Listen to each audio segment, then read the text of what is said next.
네, 여러분은 현재 글로벌 증시 투나잇과 함께하고 계십니다. 자, 조금 전 미국 현지에서 글로벌 이슈들 듣고 오셨고요. 그렇다면 지금 이 시점에서 우리는 투자자로서 어디에 주목해야 할지 내일장 수익을 떠먹여줄 이슈, 내일의 이슈 만나보겠습니다. 자, 월요일은 KR 리서치 김대준 대표님과 함께합니다. 안녕하세요. 네, 안녕하십니까.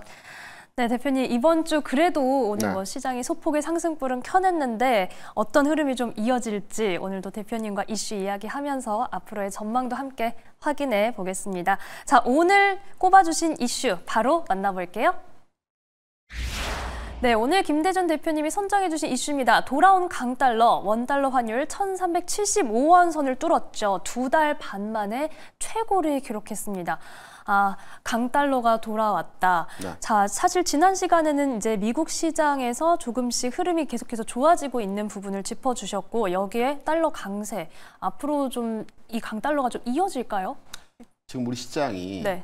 미국 시장과 디커플링 그리고 일본 시장의 흐름도 못 쫓아가는 가장 기본적인 이유가 환율입니다. 이 환율의 방향성과 흐름만 알게 되면 언제쯤 주식시장이 돌아나갈 것인지 네. 시장 흐름이 변화할지 읽을 수 있거든요. 그게 제일 궁금하잖아요. 네. 환율에 대해서 우리가 그저 내가 해외여행 갈 때 필요한 환전하는 수준에서의 레이트를 요 정도 원하고 있다. 요 정도 수준 알고 있는데 주식시장에서는 아주 강력한 변화의 요인으로 작용을 합니다. 외국인 투자자들이요. 네. 국내 시장에 들어올 때 어떤 차익과 수익을 위해서 순차적으로 들어오냐면은 첫 번째로 환차익을 위해서 들어옵니다. 그러니까 환율의 방향성이 어떠한지를 판단해서 지금 한국 시장에 들어가야 할지 말지를 판단합니다. 네. 그리고 들어온 자금이 채권 시장으로 갔다가 채권 시장에서 파생으로 가고 파생해서 주식시장으로 넘어가는 단계에서 흐름들을 보여주거든요. 외국인 투자자는 왜 환율에 민감하는가에 대해서 말씀을 드리면 지금 예를 들어서 1,300원 환율입니다. 환율이 2,000원까지 갈 것 같아요. 그러면 한국 시장에 대한 주식을 현재 안 사죠. 오히려 팔겠죠. 왜? 1달러를 가지고 1,300원에 환전하는 것이 아니고 1달러에 2,000원에 환전하게 되면 거의 2배에 가까운 그 금액을 가지고 주식을 살 수 있기 때문에 환율이 올라가는 과정에서 흐름에 있다라고 한다면 외국인 투자자들은 주식을 안 살 뿐 아니라 매도를 하게 되는 겁니다. 그래서 환율의 방향성이 굉장히 중요하다라고 볼 수 있겠고요. 네. 그러면 지금 현재 원화의 위치가 어디인가를 판단해 보게 되면 한국 시장이 왜 미국 시장과 디커플링 되어진지를 확인해 볼 수 있을 겁니다. 최근래에서 이제 달러 흐름에서의 상황을 보게 되면 최근 고점이 106이었습니다. 이게 100까지 내려갔다가 현재 103입니다.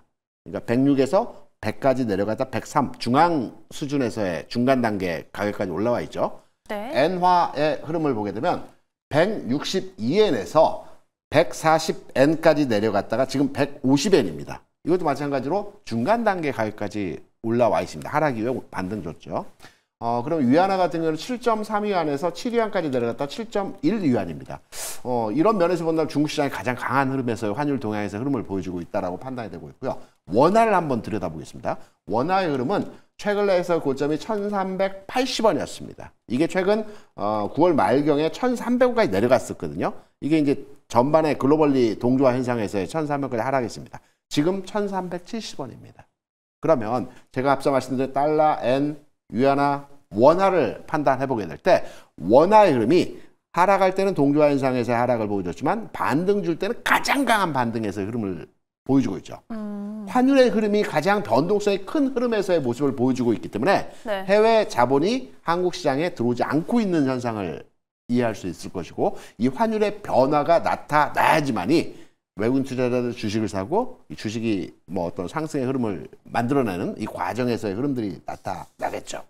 그러면 이 환율의 변화, 어떠한 중요 흐름에 대한 내용으로 우리가 읽어볼 수 있을까요? 언제쯤 바뀔지. 첫 번째는 트럼프. 트럼프 지지율이 최근에 좀 네. 올라가고 있죠. 네. 트럼프의 기본적인 정책이 장벽을 치고요. 관세라는 장벽을 치고 해외 기업에 대해서는 관세를 부과하고 국내 기업에 대해서는 법인세를 인하해 주면서 미국 우월주의, 그러니까 미국 기업 보호주의 정책을 취하게 됩니다. 그러면 돈이 미국으로 몰리겠죠. 그러면 원화는 계속해서 올라갈 수 있는 방향의 흐름이 만들어질 수 있는 요인입니다. 첫 번째. 두 번째는 지난주에 나왔던 미국 경기 지표에서의 긍정적인 내용이었죠. 고용 데이터도 좋았고요. 그리고 경제 지표에서의 흐름도 지난주 긍정적으로 나왔습니다. 그럼 미국 경기가 굉장히 좋다라는 의미에서의 데이터가 지난주 나왔기 때문에 역시나 마찬가지로 나가 있던 돈들이 미국으로 집중화되게 돼 있습니다. 왜? 미국 경기가 좋으니까 해외에 나가 있는 돈들이 미국으로 집중화되면서 강달러를 만들어내겠죠. 그래서 지금의 현재 분위기고요. 세 번째는 중국이 이제 부양책을 계속 실시하면서 방금 전에 이제 뉴욕 증시 관련해서 말씀드렸지만 기준 금리 인하와 동일한 형태에서의 우대 금리를 인하했습니다. 그런데 시장에서는 아직까지는 이 부분에 대해서 긍정적으로 시장이 반응하는 모습들을 아직은 안 보여주고 있어요. 이 부분도 마찬가지로 환율의 상승을 만들어내는 과정에서 흐름들을 보여주고 있다는 측면입니다. 그러면 지금 시장에서 전반의 국내 시장의 원화를 움직일 수 있는 대외 변수들 자체가 상승할 수 있는 요인에서의 상황들을 계속 보여주고 있어요. 여기 이제 그 우크라이나 전쟁에 참여한 북한군 관련 내용들도 일시적인 현상에서의 원화 상승에서의 흐름들을 만들어내는 과정에서의 모습이라고 볼 수가 있겠죠.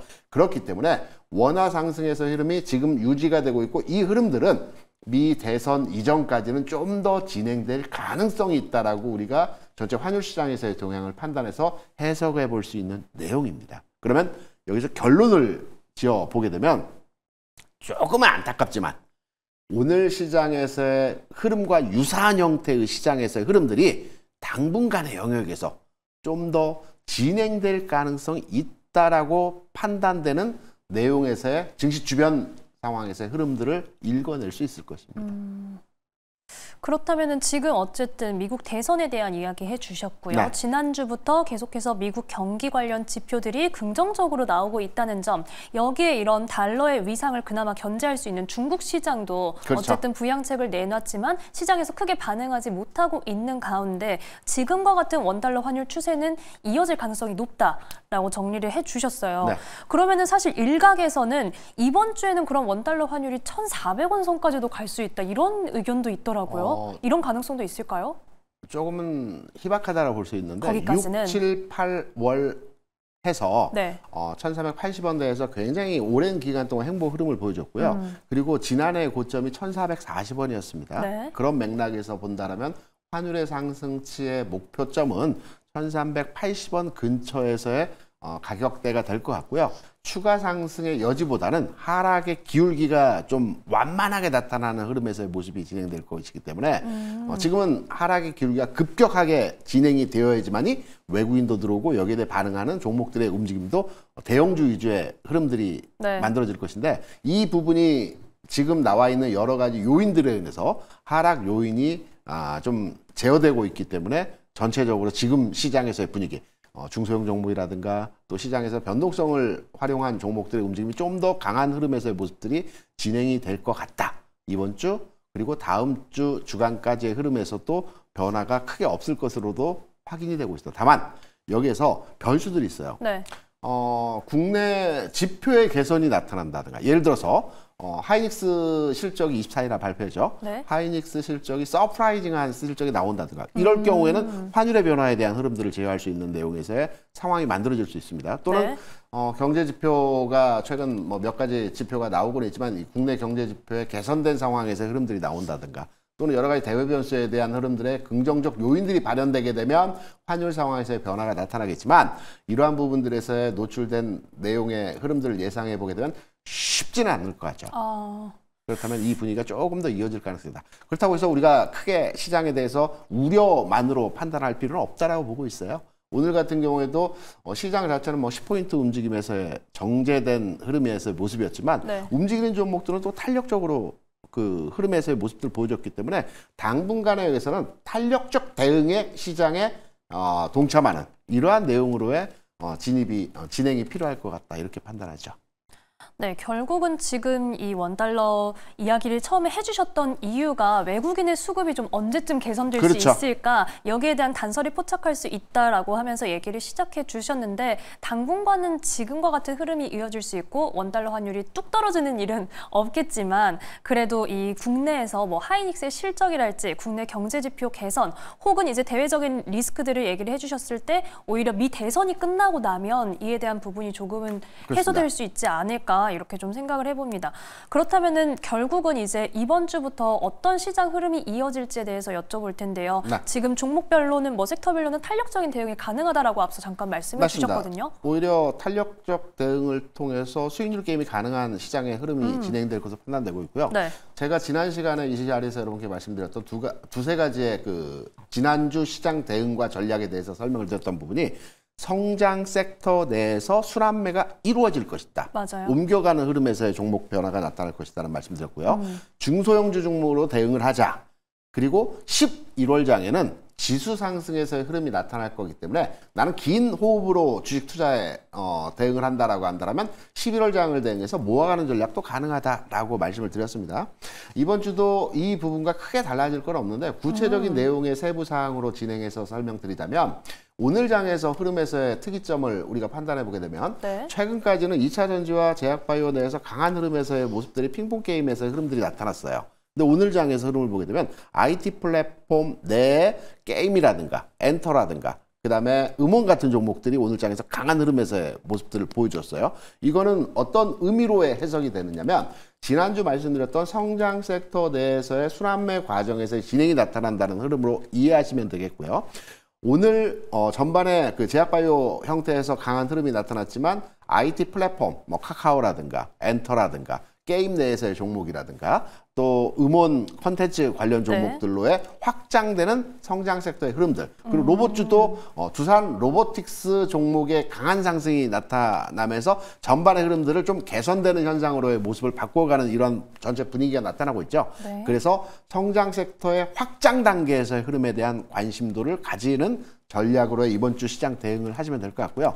여기서 특히나 제가 관심 있게 바라보는 성장 섹터의 흐름이라고 한다면 로봇 관련주들에 대해서는 신규 IPO가 이번 달 말 그리고 다음 달 계속적으로 예정돼 있기 때문에 로봇 관련주에 대한 관심권에 두고 우리가 전략적 대응을 하실 필요가 있다고 생각되고 있고요. 그리고 제약바이오 업종에서의 내용 흐름을 보게 되면 최근 내에서 대형 대표주라고 볼 수 있는 삼성바이오로지스라든가 알테오제라든가 또는 리카켐 바이오 같은 종목들이 신고가 영역의 돌파 직전 내지는 돌파 흐름에서의 모습이 나타나고 있습니다. 이들 종목들은 이제부터는 우리가 조금은 조심해야 됩니다. 왜냐하면 고가를 돌파하면 네. 슈팅 구간에 들어가거든요. 주가가 세게 올라갑니다. 오늘 리카켐 바이오가 세게 올라가는 현상에서 모습을 보여줬죠. 이때 따라잡게 되면 다음 날이나 하루 이틀 정도 흔들림의 과정이 나타납니다. 그래서 이 흐름은 좀 지켜보시고요. 저는 차선책으로 그 비만 치료제 관련 종목 내에서 계속 순환매가 돌고 있죠. 그렇죠. 대표적으로는 펩트론에서 한미약품으로 유한양으로 넘어갔던 그 흐름들이 최근까지의 흐름에서 뭐 나이백이라 올리스라든가 고바이로랩이라든가 드림 CIS 같은 종목으로 이렇게 순차적으로 진행되고 있습니다. 그래서 제가 판단할 때는 그 비만 치료제 관련 종목에 대한 관심도가 있다라고 한다면 가벼운 종목에 호흡이 빠른 종목으로 접근하기보다는 한미약품 유한양행 같은 조금 무겁지만 흐름의 진행에 있어서 좀 그 여유 있게 대응할 수 있는 종목으로 접근하시면 유리할 거라고 판단이 되고 있고요. 그리고 마지막으로 이제 경기 민감주에 대해서 우리가 지켜봐야 될 것 같습니다. 네. 경기 민감주 내에서도 자동차 업종. 자동차. 뭐 여러 재료가 있긴 하지만 네. 미국 시장에서 포드나 GM의 주가 흐름을 보게 되도록 최근 내에서 굉장히 강합니다. 왜냐하면 경기가 회복되고 있다는 신호로 우리가 판단할 수 있거든요. 그러면 자동차 내에서 또 부품주들 우리가 관심을 갖고 판단한다라고 한다면 이 어려운 장에서도 수익을 내볼 수 있다는 측면으로서의 접근이 가능하고 마지막으로 소형원전 이것도 긍정적으로 보고 있습니다. 그래서 전략적으로 제가 정리해서 말씀드리면 이번 주는 짧은 대응에서 시장 흐름이 필요한 구간이고요. 성장 섹터 내에서 순환 흐름이 나타날 것이고 경기 민감주 내에서는 자동차 부품 관련주들 그리고 소형원전 관련주들이 유리해 보인다 이렇게 판단하고 있습니다. 대표님, 요거는 제가 궁금해서 네. 추가적으로 정말 간략하게만 여쭤볼게요. 자동차 부품 안에서도 굉장히 여러 가지가 있잖아요. 많죠. 미래차 쪽도 있고 네. 뭐 기본적인 부품들도 있는데 어느 쪽이 더 유망합니까? 일단은 지금 시장의 사탄 구간에서의 흐름이 인도 시장 IPO와 관련된 인도에 진출된 부품주들이 핫하게 반응이 될 가능성이 높죠. 그럼 대표적 화신, 화신, SL, 정도가 가장 유망한 종목이고 그 두 종목 중에 하나를 꼽아본다라고 한다면